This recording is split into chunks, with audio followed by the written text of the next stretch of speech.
புது அர்த்தங்கள் என்று ஒரு படம். என் ஞான தந்தை காவிய கவிஞர் வாலி எழுதிய பாடல். இந்த படத்துல எல்லா பாட்டும் அவர்தான்.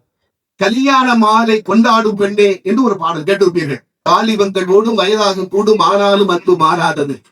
அந்த சரணத்தில் எழுவாரு, நல்ல மனையாளி நேசம் ஒரு கோடி, நல்ல மனையாளி நேசம் ஒரு கோடி. அடுத்த வரி என்ன? நெஞ்சம் எனும் வீணை பாடுமே தோழி. இப்படித்தான் எல்லாரும் சொல்லுவாங்க. அந்த பாடல் பதிவு நடந்து கொண்டிருக்கிறது. வாலி அமர்ந்திருக்கிறார், இசைஞானி இளையராஜா அமர்ந்திருக்கிறார், எஸ் பி பாலசுப்ரமணியம் பாட்டை பாடுகிறார். நல்ல மனையாளி நேசம் ஒரு கோடி, நெஞ்சம் எனும் வீணை பாடுமே தோழி. உடனே வாலி சொன்னாரா, ஐயோ அந்த பாடுயா நெஞ்சம் எனும் வீணைன்னு பாடுறாயா, நிறுத்த சொல்லியா?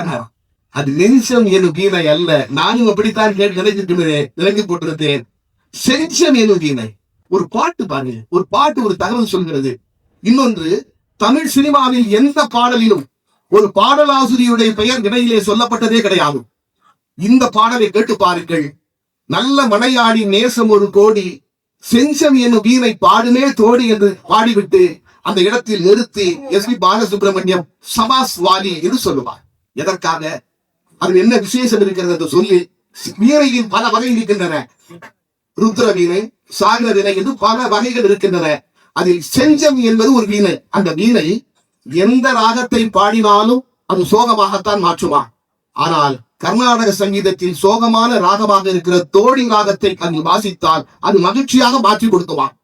அந்த கதாநாயகன் படத்தில் மனைவியால் கஷ்டப்படுகிறவன் அவன் சொல்லுகிறான், எனக்குள் எவ்வளவு சோகம் இருந்தாலும் நான் செஞ்சம் வீணையை பாடுகிற தோடி ராகத்தை போல பாடுவேன் என்று சொல்கிறான். உங்களுக்காக நான் மகிழ்ச்சியாக மாற்றி கொடுப்பேன்.